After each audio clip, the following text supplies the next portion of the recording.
Hello, hello. Welcome into a quick little NBA prediction for the 2025-2026 season. I don't know if this is gonna be ASMR. You know what? We can try to ASMR this. We'll try and make this ASMR-y. I can give you nice little head rubs during this. I didn't want to put this on my main channel because I don't think my main channel is the place for that. So we're going to the second channel. I think going forward, I'll try to make any kind of non-ASMR stuff go on this channel instead. Unless it's like a special video, like our baking video. That's different. Anyways, I'll try to keep this brief.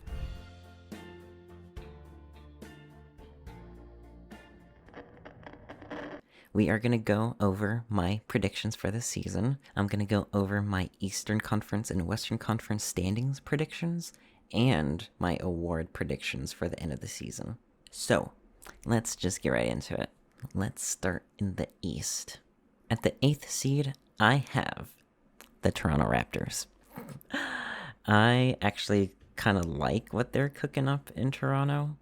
I know they've kind of been out of the playoff picture for a bit, but I do like the Brandon Ingram acquisition, and I think they do have a solid cast around.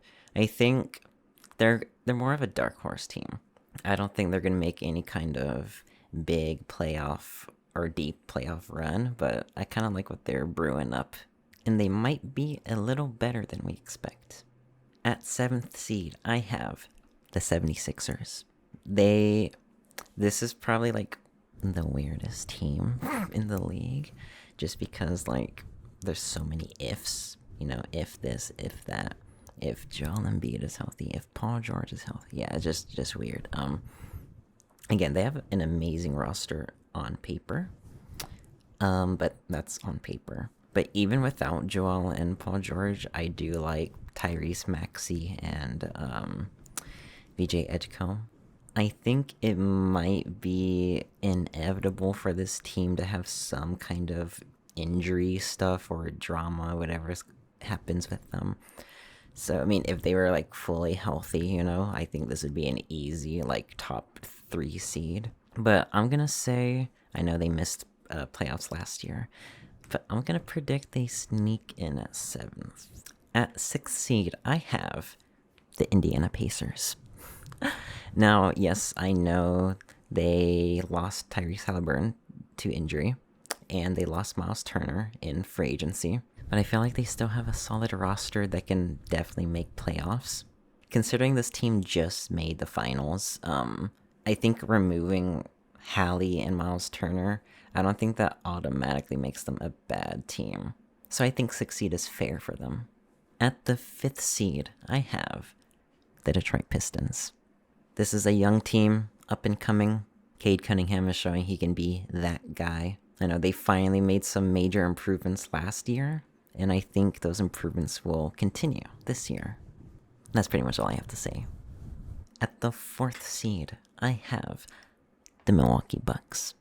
I feel like I don't really like the Bucks roster as a whole, but I mean, you have Giannis. I think Giannis can just do a crazy carry job, so yeah.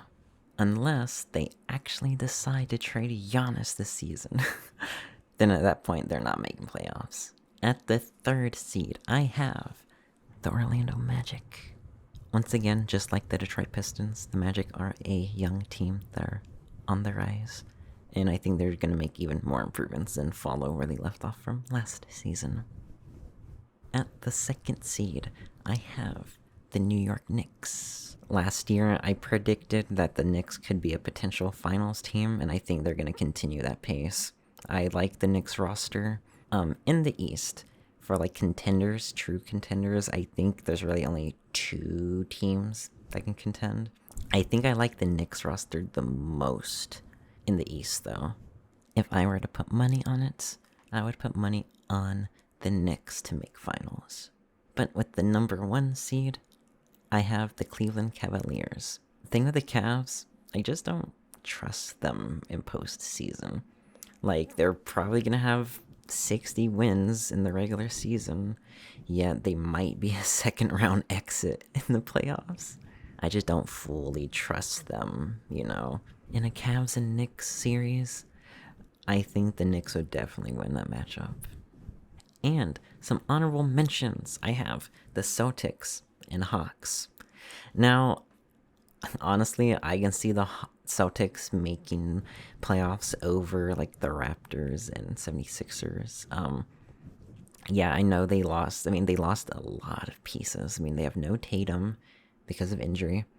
And then they lost Kristaps Porzingis, Al Horford, Drew Holiday. So they really just like disintegrated. But I don't think they're gonna be that bad. Like I can still see them. Like if they're like a 5th, 6th seed, I won't be surprised really. Personally, even though I don't have them in the top 8, I definitely have more faith in them to make the playoffs over the 76ers and Raptors. And then the Hawks, I feel like they're just in play-in tournament purgatory. So I just feel like they're going to be in the play-in again. And now for the Western Conference standings. At number 8, I have my Spurs. Okay, before we even continue, I need to talk about some bullshit. Some bullshit with Spurs fans and a popular opinion. So many people don't know ball. So many people think the Spurs should trade De'Aaron Fox. What the fuck? Because the argument they make is that, oh, why would they get Fox? They have Stephon Castle and Dylan Harper now. I'm like, why would you trade one of the top guards in the league, an all-star, for a 19 and 20-year-old who are still developing? Look, I'm a Spurs fan. I love Stephon Castle. He's been great. Dylan Harper has been impressive already.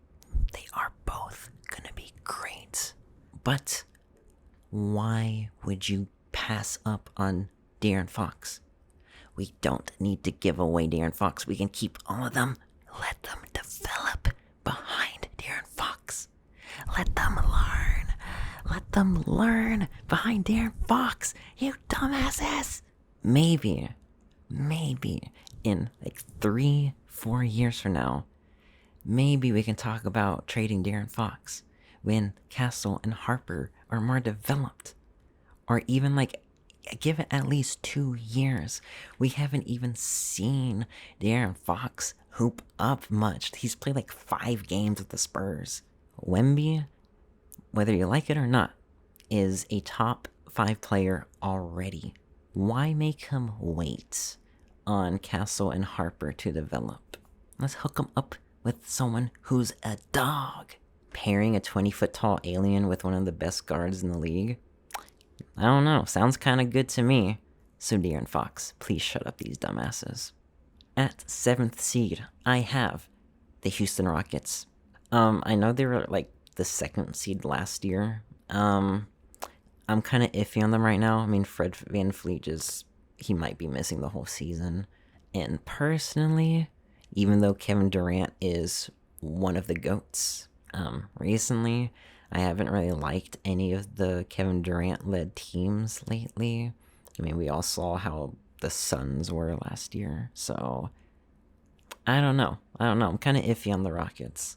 I still think they're going to be pretty much a lock for playoffs, but with the VanVleet injury and I don't know. I'm feeling kind of weird. I don't know.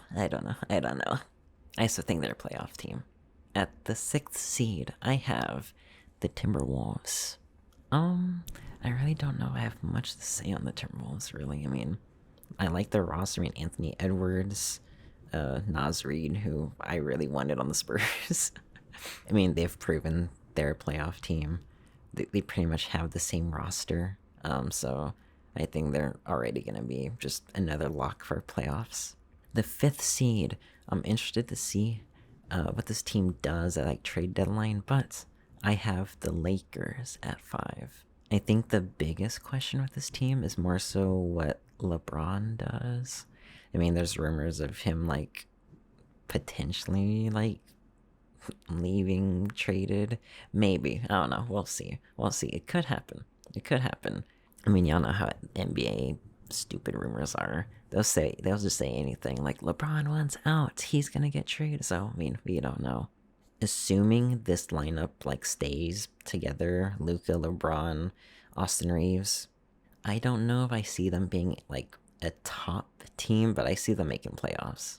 Especially now that we have like fit Luka now, a locked in Luka, who I think Luka is not the last time we're gonna mention him in this video, but he could potentially have a crazy season. I think they're really just gonna give him the keys to just do whatever. He's probably gonna put up some crazy numbers. I am fully expecting a 60-point game from him. At the 4th seed, I have the Clippers. I just like the Clippers lineup a bit more than the Lakers. I think the Clippers are deeper. They're old. They're old, don't get me wrong. The unction. I mean, you got 40-year-old Chris Paul, 40-year-old Brook Lopez, like 36-year-old James Harden. I mean, but if their old bodies hold up, they're going to be good. But I guess this also depends on whether or not Kawhi Leonard gets kicked out of the league for his circumvention stuff. But behind the Nuggets, I think the Clippers had maybe the second best offseason, if not the best offseason. The thing with the Clippers, it's the same story every year. It's, oh wow, this is a great roster. I think on paper, they're like a finals team.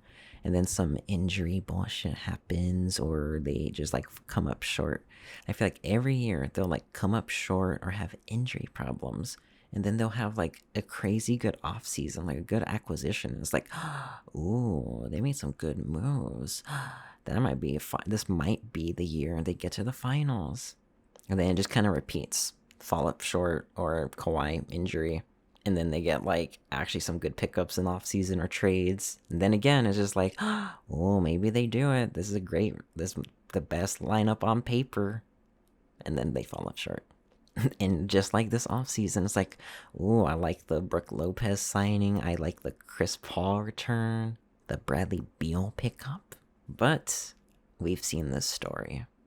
I am predicting like, I would not be surprised if this team like has a 4-0 sweep against them in the first or second round, or if they choke a 3-1 lead. Or I can say this for like the 8th year in a row, maybe this is the year they finally do it. At the 3rd seed, I have the Golden State Warriors.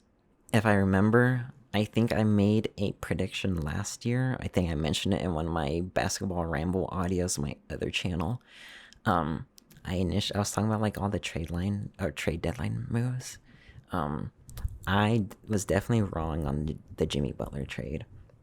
If I recall correctly, I said I thought it was a weird trade for the Warriors, and that I didn't like it, and that they could have, with what they gave up, they could have gotten like a better trade.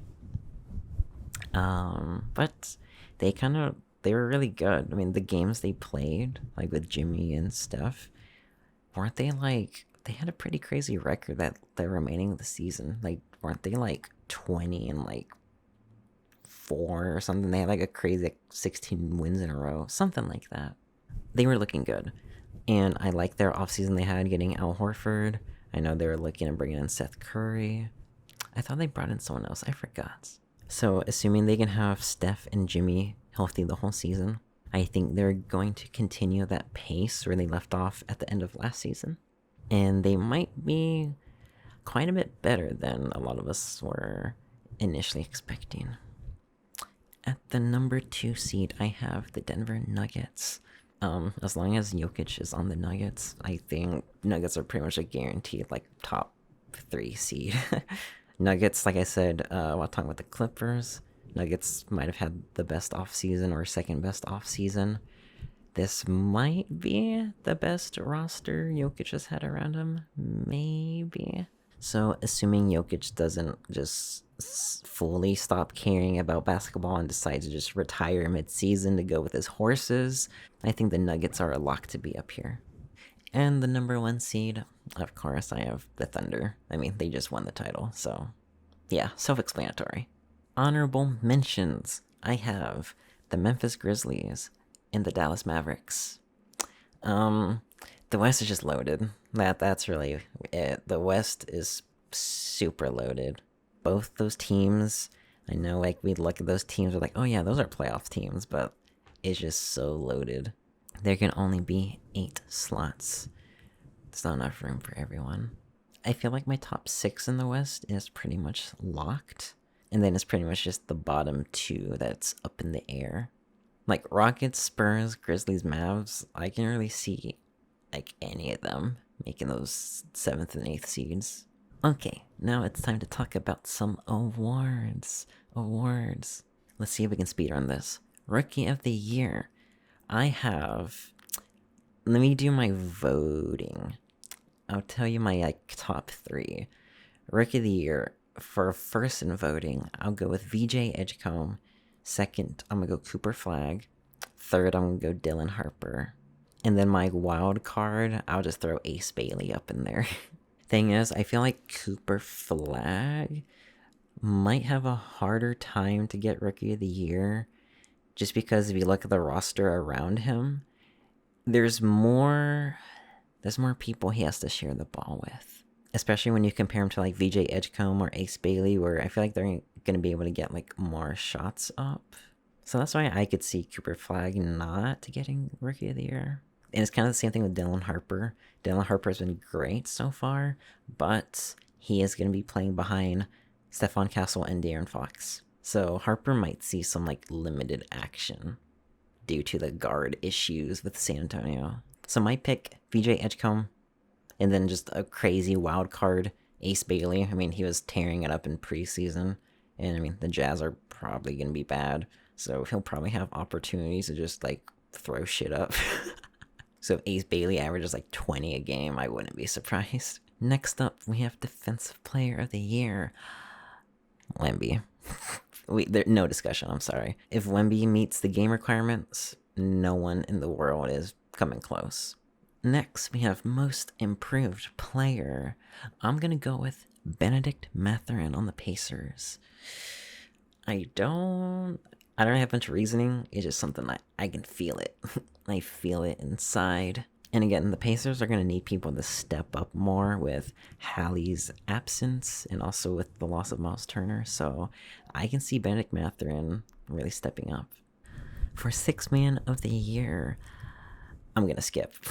The thing is, I feel like teams don't have their lineups fully set yet, so I kind of don't know like who's gonna be sixth man right now. I mean, I could say something like Naz Reid. Naz Reid would be my, I guess, super early prediction. Or, you know what? When De'Aaron Fox starts playing, if I don't know what the Spurs are gonna do with like the starting, which guards are gonna start, if they choose to have Castle come off the bench behind De'Aaron Fox, I think that could be a 6th Man of the Year. But we'll have to see. Maybe Jordan Clarkson on the Knicks like go off, or even Westbrook on the Kings. MVP. I'm gonna put this in tiers. So tier 1, tier 2, and tier 3. My tier 1 candidates, so like the top 2, I think will most likely win. Jokic or SGA. The thing with MVP voting, I kind of don't like how the MVP voting is done. It's more so just like, all right, who are the top like 2 teams, top 2 or 3 teams, and who's leading that team. Yeah, that's pretty much like the voters like criteria. So since I think Nuggets and Thunder are going to be top teams this year, that's why.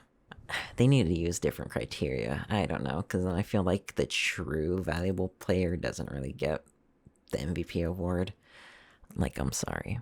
I know Shea won MVP, but I think we all know Jokic is the MVP. My tier 2 candidates, I'm going to go with Luka Doncic and Giannis. Like I said earlier, I think Luka has an opportunity with the Lakers to put up some just absurd numbers. So even if like I could see Luka being a case of like Westbrook when he won MVP, how like, yeah, their team was like what, 4th seed maybe like 4th, 5th, or 6th seed. I don't even remember how low the Thunder was. But just because of like the absurd stats, they gave it to him. I could see Luka just like putting up some absurd numbers. And as long as the Lakers are like within like seeds 4 through 6, I could see them giving it to Luka. Giannis, who honestly, it's like we know Giannis is like top 3, top 4 player in the world. Yet somehow I think he's like kind of underrated. Like last year, the discussion was just Jokic and Shea, but it's like Giannis is having an absurd season.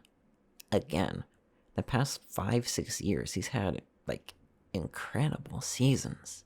And honestly, him being a 2-time MVP kind of doesn't sound right. I feel like Giannis should have like at least one more. But again, if Giannis can have the Bucks like top 3, top 4, and he just puts up some crazy numbers, which I mean that's a guaranteed. He's gonna, yeah, he'll be up there in the voting. And then tier 3, my boy Wemby. Again, it comes down to team standings. It's like it's not even MVP voting. It's like, okay, how good is your team gonna be, and who's gonna have like good numbers? That's just how the voting works, right?